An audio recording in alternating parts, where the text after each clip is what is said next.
अगले 6 मिनट हर साल आपके 1 लाख रुपए बचा सकते हैं। पर कैसे? क्योंकि नेक्स्ट 6 मिनट में आपको 6 सेविंग हैक्स बताने वाला हूँ, जिसको मैंने 72 से भी ज़्यादा मनी पर्सनल फाइनेंस वाली बुक से पाया है, जिसने मेरी सेविंग 65% से इंक्रीज कर दी। एंड आपको वार्न कर दूं कि 4th वाला जो हैक है ना, उसने लिटरली मेरे 50 to 60,000 डायरेक्टली बचा लिए हैं। तो वीडियो को एंड तक जरूर देखना। पहला हैक है ऑटोमेट योर सेविंग। ये लेसन मैंने रिच डैड पुअर डैड से लिया है। इसके अंदर रॉबर्ट कियोसाकी की एक छोटी सी स्टोरी है कि वो जब अपनी इन्वेस्टिंग की जर्नी में थे ना, तो वो क्या सोचते थे कि मैं जब भी मेरी सैलरी या बिजनेस से प्रॉफिट आएगा तो उसमें से सब चीज़ खर्चा कर दूंगा, उसके बाद जो बचेगा उसको इन्वेस्ट करूंगा।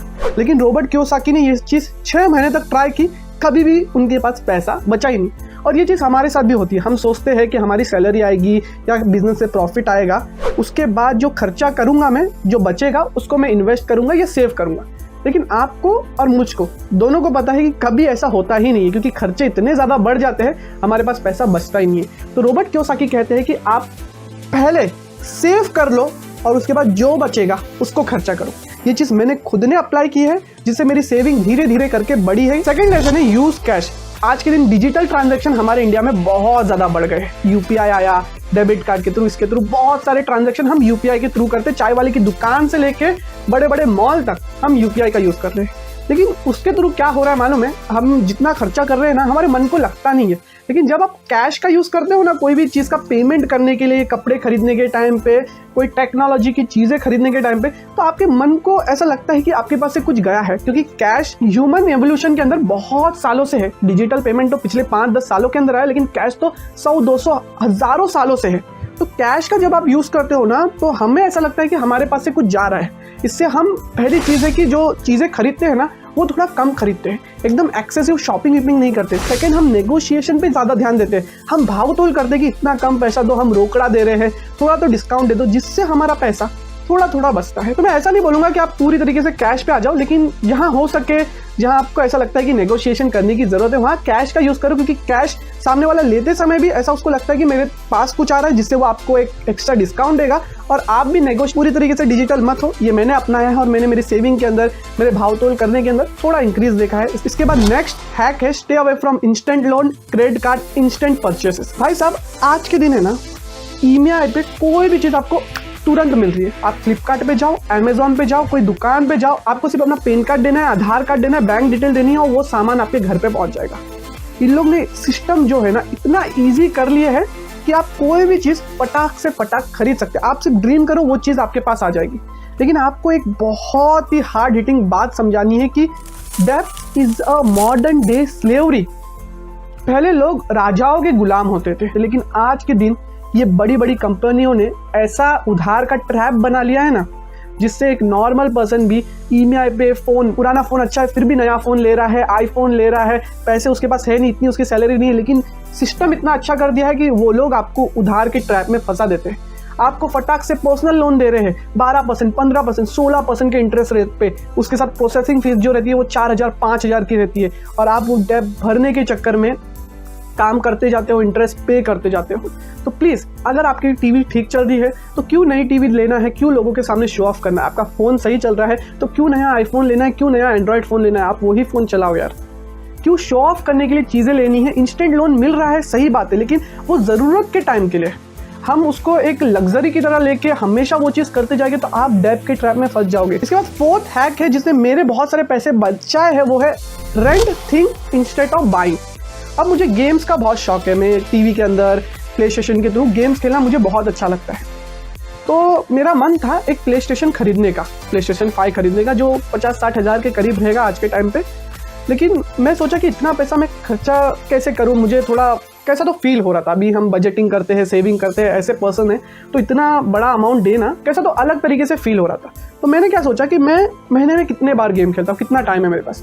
तो मैंने चेक किया तो मैं हफ्ते में 1 बार सिर्फ गेम खेलता हूँ, अगर टाइम मिले तो। महीने में 4 से 5 बार, उससे ज़्यादा मैं वो गेम नहीं खेलता हूँ। और सिर्फ मैं 1 से 2 घंटे के लिए ही वो गेम खेलता हूँ, उससे ज़्यादा टाइम नहीं रहता, क्योंकि इतनी सारी चीज़ें रहती हैं मेरे आसपास। तो मैंने सोचा कि मैं 40, 50 या 60 हज़ार भरने से अच्छा कोई गेम पार्लर का सब्सक्रिप्शन ले लेता हूँ। और मेरे आसपास में मुझे गेम पार्लर मिल गया, और वहाँ 1 घंटे का सिर्फ 70 रुपीज़ थे। 1 घंटे का 70 रुपीज़, और आप हर बार अलग अलग गेम खेल सकते हो। और मैं जाता हूँ महीने में 4 बार, तो समझो 100 रुपये के हिसाब से भी 400 रुपया होता है।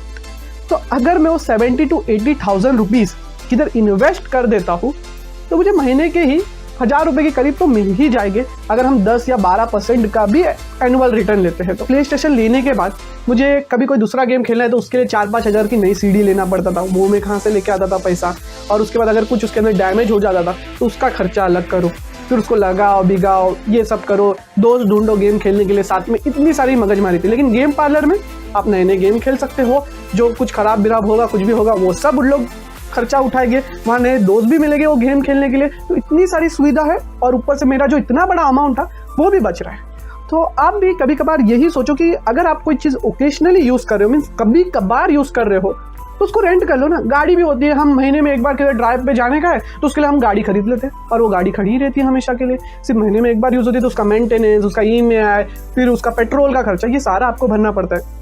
तो आप वही चीज़ रेंट पे भी ले सकते हो, इससे आपका बहुत सारा खर्चा बचेगा। इसके बाद 5th टिप है, बाय एन इंश्योरेंस अर्ली।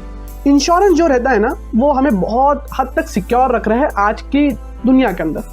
तो इंश्योरेंस जो है ना वो आप लेट लेने की कोशिश मत करो, अपनी अर्ली लाइफ के अंदर लेने की कोशिश करो, चाहे वो हेल्थ हो या लाइफ इंश्योरेंस हो। क्योंकि जब आप 20s में होते हो ना अपने, तो आपका जो प्रीमियम होता है वो बहुत ही ज़्यादा कम होता है। लेकिन जब आप 30, 40s, 50s में जाते हो उसके बाद इंश्योरेंस लेते हो तो आपका प्रीमियम जो रहता है वो बहुत ज़्यादा बढ़ जाता है। इसके बाद लास्ट हैक वो है स्टार्ट मेकिंग अ बजट। अब बजट बनाने के ऊपर एक अलग वीडियो बन सकता है क्योंकि बजट एक बहुत ही ब्रॉड टॉपिक है, लेकिन मैं आपको एक छोटा सा सिंप्लीफाई वर्जन बताता हूँ। अगर आपकी इनकम 10,000 रुपीज़ है, एक छोटा अमाउंट ले रहे हैं, इसको आप 20, 30 या 1 लाख भी कर सकते हो, मैं 10,000 ले रहा हूँ आपको समझने के लिए। अगर आपका इनकम 10,000 है तो उसमें से 50% जो रहेगा 5,000 रुपया वो आपकी नीड पे जाएगा, जो आपकी ज़रूरतों के काम है, जैसे रेंट हो गया, जैसे बिजली का बिल हो गया, खाने का खर्चा हो गया, ये सारी चीज़ें 50% जो है वो इसमें जाएगा। इसके बाद जो 30% मीन्स और 3,000 रुपया है वो आपकी डिज़ायर के लिए रखो, जैसे आपको मूवी देखने जाना है, आपको कोई चीज़ें खरीदना है, आपको अपना नया फ़ोन खरीदना है, उसके लिए 30% रखो।